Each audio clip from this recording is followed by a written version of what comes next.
Good morning, happy Monday. I wanted to do my first meal plan Monday video. This one is going to be short and sweet, really no meal planning being done, but just talking about step one in your meal planning, which is having a good database to choose your recipes from. It's really important when you're meal planning to know what your goals are, what kind of recipes you're looking for, what changes you might want to make in your diet. Do you need to incorporate more fruits and vegetables? Are you trying to go gluten-free? Are what's going on with your personal health situation when you're meal planning? So I just wanted to show you some of the ones that I like to use. This is America's Test Kitchen Light and Healthy, the 2011 edition. And America's Test Kitchen, if you have not heard of them, they try tons of different ways to make something. So when they're doing a light and healthy cookbook, they go at the recipe that they're trying to make light and healthy from several different angles. They substitute, a different fat, or they substitute, something else. They make all these different substitutions to figure out what actually works best to get it more light and healthy while retaining flavor and being something that you actually want to eat. So I use a lot of recipes out of here. It's a really great cookbook. It is divided into nice, easy sections. One thing you want to do when you're meal planning is have variety.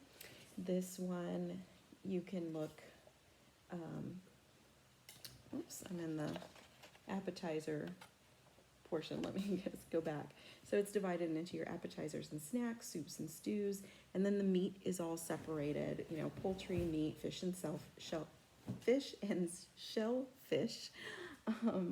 So, it's got several different categories in there for you to choose from. So that's the first book I wanted to show you. The next one is also America's Test Kitchen.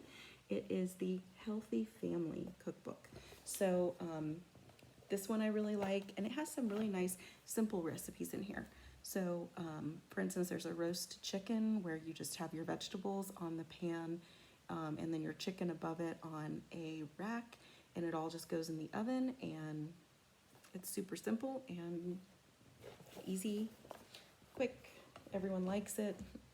The next book, this is my Forks Over Knives cookbook. If you haven't watched the Forks Over Knives documentary, I recommend it for sure. Also, Food Matters, that's an awesome documentary. I have that cookbook as well, actually. Forks Over Knives is a vegan lifestyle, and I am not vegan. I could never be vegan. I like meat, I like cheese. It's just not gonna happen. I'm not gonna give those things up. But there are some recipes in here that are really good.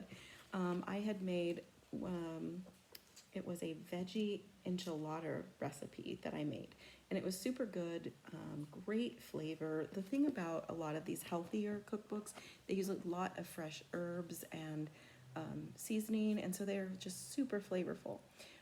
Now with the enchilada recipe that I made, I did not use fake cheese. I used real cheese. I can't do the fake cheese thing. So even though this is a vegan cookbook, you can adapt it to, what you want. You don't have to go full on vegan. So that's another one that I have used. And the other thing I wanted to mention was sometimes we buy books that aren't specifically cookbooks but have recipes in them, and don't discount those because they can have some really great recipes. Tony Horton's book, Bring It. I read this when I was doing P90X doubles several years ago, and there are some great recipes in here. His lentil soup recipe out of this book I use a lot. I would say I made lentil soup when I was doing the cooking, probably once a month. So don't discount those books you buy like this that may be fitness related but have recipes in them. You can really find some great recipes. So yeah, I just want to do a real quick video. Within the next couple of weeks, I will not be working anymore, and so I will be doing all of the cooking at home and doing all of our meal planning like I used to do. So stay tuned. I will be doing another video showing you how I use my Tula 12 meal plan insert for my meal planning, and it is actually set up perfectly just the way I used to write it on a sheet of binder paper. So I'm looking forward to having it in a more organized fashion and being able to refer back to different weeks, which will be really nice having it in that that insert. So yeah, stay tuned for that, and hopefully we'll get to do some meal planning together real soon.